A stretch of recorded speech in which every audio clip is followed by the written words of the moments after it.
গতকাল সামান্য বৃষ্টিতে আমার এলাকার প্রায় 80% এখনো জলাবদ্ধ। জলাবদ্ধতা আমাদের নিত্যদিনের সঙ্গী।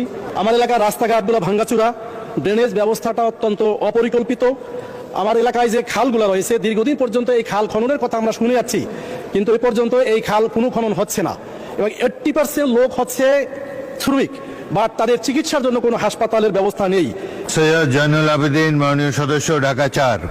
এমন এক এলাকা থেকে নির্বাচিত হয়ে এই মহান সংসদে এসেছি যে এলাকাটা বাংলাদেশের রাজধানী ঢাকা, অথচ অবহেলিত, বঞ্চিত এবং নিপীড়িত একটি এলাকা। শ্যামপুর, কদমতলী এবং যাত্রাবাড়ি এক অংশ নিয়ে এই এলাকার মানুষ অনেক ধরনের সুবিধা বঞ্চিত। বিদ্যমান যে সুবিধাগুলো আছে সেগুলোও মানুষ সুফল পাচ্ছে না। অনেকগুলো সমস্যা, শুধু আমি নামগুলো বলে যাচ্ছি মাননীয় স্পিকার। আমার এলাকায় দীর্ঘদিন পর্যন্ত গ্যাস নেই। গ্যাসের লাইন আছে কিন্তু গ্যাসের সার্ভিস দিচ্ছে না। জলাবদ্ধতা আমাদের নিত্যদিনের সঙ্গী। গতকাল সামান্য বৃষ্টিতে আমার এলাকার প্রায় 80% এখনো জলাবদ্ধ। মাদকের ব্যাপারটা তো জাতীয় ইস্যু, অথচ এটা নিয়ে আলোচনা হয়, কিন্তু এই জাতীয় ইস্যুটাকে কিভাবে সমাধান করব এই ব্যাপারে এখন পর্যন্ত উল্লেখযোগ্য কোনো আলোচনা হচ্ছে না।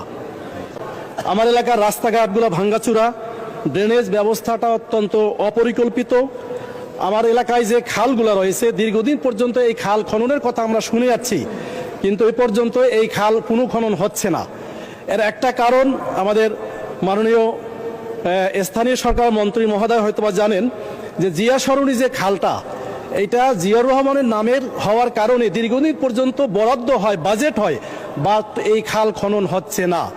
এখানে কয়েকটা খাল মিলে যে খালগুলো রয়েছে এগুলো যদি খনন করা না হয় তাহলে আগে এই যে বর্ষা যে আসতেছে এই বর্ষায় ওই এলাকায় বসবাস করার অনুপযুক্ত হয়ে যাবে। মানুষ এখন চিন্তিত, শঙ্কিত যে তারা কিভাবে এই বর্ষাকালে বসবাস করবে। আমি এই বিষয়গুলি সংশ্লিষ্ট মন্ত্রণালয়ের মন্ত্রীদের কাছে আকুল আবেদন জানাচ্ছি যে এগুলির যেন তারা ব্যবস্থা নেন।